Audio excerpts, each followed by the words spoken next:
What's up, everybody? We are officially less than 3 weeks away from the 2025 NFL Draft. I'm your host, Harrison Graham, here on Four Verts. And on today's show, I've got my top 10 QB prospects, and I predict which team they get drafted by this year. Let's go ahead and dive on into it. Cam Ward to the Titans. He's my top QB.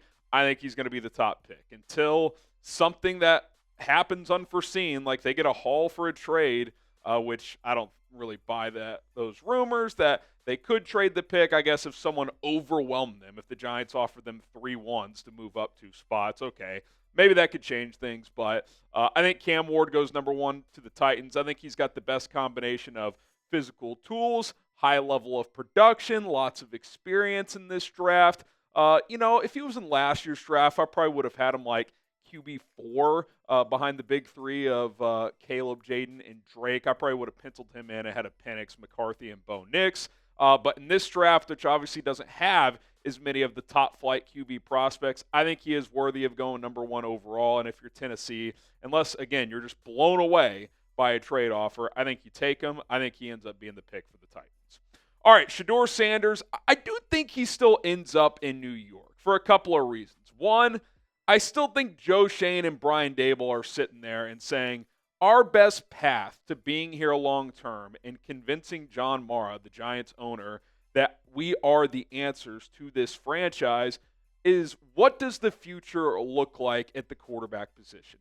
That is not Russell Wilson. That is not Jameis Winston. It could be Shedeur Sanders. Now, I don't know if they'll take him at 3, but even if they don't and they take his buddy Travis Hunter, I think they'll be pretty aggressive to try and get back into the first round and take him. And look, if you're the Giants, you might actually get lucky here in the sense that even if you don't take him at 3, he could slide for a while. I don't think the Raiders are taking him at 6 after extending Geno Smith.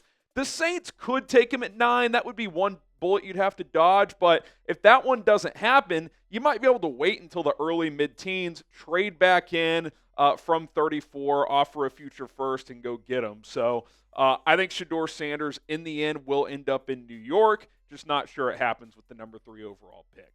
Which team do you guys think ends up drafting Shedeur? Do you think it is the Giants? Could it be the Raiders at 6, the Saints? Maybe the Jets at 7 are a wild card. Let us know what you guys think in the comment section down below. Which team ends up drafting Shedeur Sanders? Excuse me. Jaxson Dart. I think the Browns are an intriguing fit here because I think he has physical tools to play in the AFC North, good enough size. He's kind of a bowling ball as a runner. He'll bounce off wimply tacklers. He's willing to lower the shoulder, which obviously he'll have to be more picky and choosy on when he does that in the NFL. He's got a strong arm, not a cannon, but it's a bigger arm than Shedeur.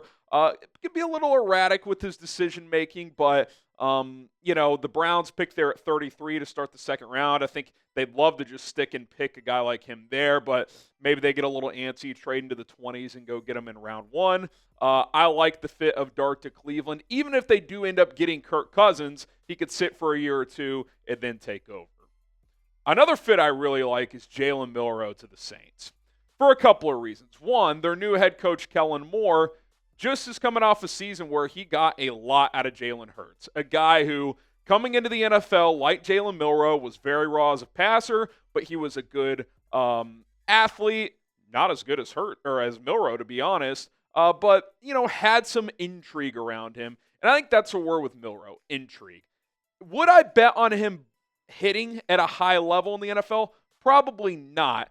But I still think he could have a productive NFL career in the right situation, especially if he doesn't have to play right away. The Saints have Derek Carr. He can play this year. Derek Carr can. Milroe doesn't even have to play. If they want to have a Jalen Milroe, wildcat package, especially if Taysom Hill isn't going to return, then yeah, you could do that with him in the short term, and then while you're developing him as a quarterback on the side. I like the fit. I think, second, third round could be a potential spot for Milroe in New Orleans. All right, if you had to guess, will Jalen Milroe boom or will he bust? Type 1 for boom or 2 for bust. You'd probably, from a betting odds standpoint, him not working out is probably more likely. But on day 2 in the draft, I think it's worth the risk. So let us know, 1 for boom, 2 for bust. Okay, I've got Kyle McCord out of Syracuse as my fifth ranked quarterback in this draft. I like the Seahawks. I think there's a chance Seattle takes a quarterback. I doubt they'll get in the mix for one in the first round unless the Shedeur scenario arises and he slides all the way to 18. Maybe they would consider that. But Sam Darnold's 3-year deal is kind of a fake 3-year deal. There's only 37.5 fully guaranteed, so it's really kind of a 1+2. And if Darnold doesn't work out, drafting a guy like McCord gives you insurance. He could sit for a year behind Darnold. Has started the last 2 years. He led college football in passing last year on a revamped Syracuse team after transferring from Ohio State. Pretty good size, pretty good arm.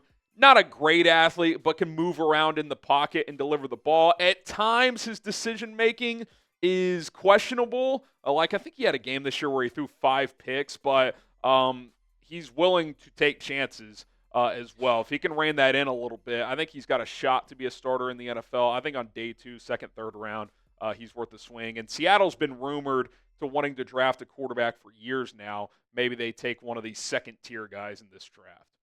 Tyler Shough. I'm going to go Steelers here. Shout out to my guy Sperry, who loves Tyler Shough. The reason I have him down as my 6th prospect is just the age, really, and the injury history. He'll be 26 in September.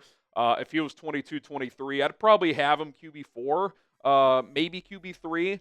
But he had a great year this year at Louisville. He's 6'5", 230, can move around, has a really good arm, can layer the football nicely, into that kind of intermediate second level between linebackers and safeties. Obviously, the Steelers don't have a second-round pick, but I think Shough could slide to the third round given his age, and I think that's kind of the sweet spot for him. I think he's worthy of a second-round pick, but due to his age, probably more of a third or a fourth. And even if the Steelers end up with Aaron Rodgers, they could draft a guy like Shough, and he could sit for a year, then potentially, if he progresses, be a starter in 2026. Okay, Will Howard to the Raiders. Obviously, they just extended Geno, so I do think that'll take them out of the Shedeur sweepstakes in the first round. But Will Howard excelled under new Raiders offensive coordinator Chip Kelly. I think he's got, even though he's a big kid and a decent athlete, he's got kind of an average arm. So third, fourth round for Will Howard. Get drafted by the Raiders there, sit for a couple of years. Maybe he's got a chance to be a starter down the road. I think he's more of a high-end backup in the NFL, but he's played a lot of ball. You can run him a little bit. He throws a nice deep ball, even though he doesn't have the strongest arm.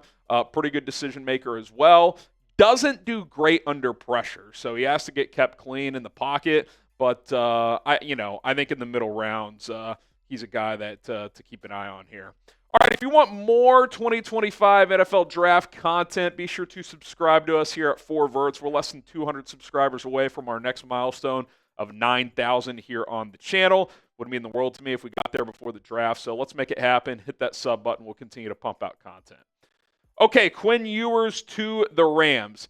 I'm pretty low on Ewers. I thought he regressed last year. We found out at the Combine that he was dealing with that oblique strain most of the year. Fair enough. I don't know if that's actually a win coming out of his camp. Sure, it's a win in terms of tough kid, played through stuff at Texas, but it's also a loss in terms of, well, you kind of just conceded that you dealt with real injuries for 3 straight years, and NFL teams don't love that. He's got a bit of a slight frame. He kind of went lean between his freshman and sophomore year, lost some weight, got some of that, high school baby fat off, which was good, but he needed to kind of bulk back up, and he hasn't really done that yet. So I think you need to get him to an offensive-minded head coach and team with an established quarterback where he can sit for at least a couple of years. I think the Rams are the perfect situation. Sit and learn behind Matthew Stafford, learn under Sean McVay, fix the footwork, put on weight, don't take hits for a couple of years because you're going to be a backup, and maybe you got a shot. He's got good arm talent, but the mechanics are pretty bad. The footwork is rough. I think it throws a decent deep ball, though. There's stuff to work with. It's just really inconsistent, and he kind of just needs to go to QB school and just learn how to play the position all over again because the drops, the footwork, the mechanics, the throwing motion, throwing off his back foot, it's just, for lack of a better term, it's kind of lazy, and he's got to clean it up, and it's got to improve, and I think the Rams might be the best situation that he would have to do all of that. Okay, Dillon Gabriel to the Dolphins. kind of just a poor man's Tua, right? You don't want to have a lazy comparison here, but he's lefty just like Tua. He's undersized just like Tua. Decent athlete just like Tua. I think actually currently he's a better athlete. Tua, as he's suffered injuries, he's lost some of that athleticism. But like Tua, he's really accurate underneath and on the intermediate passes. He can throw with anticipation. He's only 5'10", 5'10 and a half, though. Tua's 6 foot, 6 foot and a half. So throwing over the middle of the field consistently is going to be a challenge. But he can get out of there with his mobility at a decent clip. I think he's got a shot to be a long-term backup in the NFL. Not sure he's ever a starter because at that size, unless you're Kyler Murray athletic, it's pretty tough to last as a high-level starter. But I think he can be a good backup. Dolphins have Zach Wilson as well. So in this situation, take him on day 3 and can kind of just sit him for a year. Okay, Riley Leonard to the Bills. I'm not that high on Leonard, but he's a good athlete. He's a good leader. 6th, 7th round if you want to bring a high-character guy. He's similar to Josh Allen in the sense of as a short yardage runner out of the shotgun. That was the best part of Notre Dame's offense last year, and Leonard can do that. He can run with power, has decent speed. Not to the level of Josh Allen for either, but stylistically as a runner, there are some similarities. I think he's got a long way to go as a passer, but their backup is Mitch Trubisky, who kind of stinks now. He could compete with Mitch to be the backup. They could keep him as a QB3. They could even create a package for him as time goes on if they want to lower Josh Allen's kind of hit rate on those QB runs. Complete developmental project. I'm not sure he ever fully gets there as a quarterback, but maybe he's some sort of poor man's Taysom Hill in the NFL. We'll have to wait and see. Okay, give me your hottest QB take of this draft. Just throw something at the wall at me. I'm curious because obviously it's kind of a weird group. There's some intriguing guys on day 2, but they could all not work out at the same time. There's a chance that not a single guy in this draft works out at a high level, but maybe 2 or 3 guys will. Give me your hottest take on the quarterbacks in this draft. All right, guys, appreciate everybody for tuning in to 4Verts. Tell a friend, share that link, youtube.com/@4Verts. We're continuing to grow here. Thanks to all of you. We greatly appreciate it. And we'll see you guys soon here on 4Verts.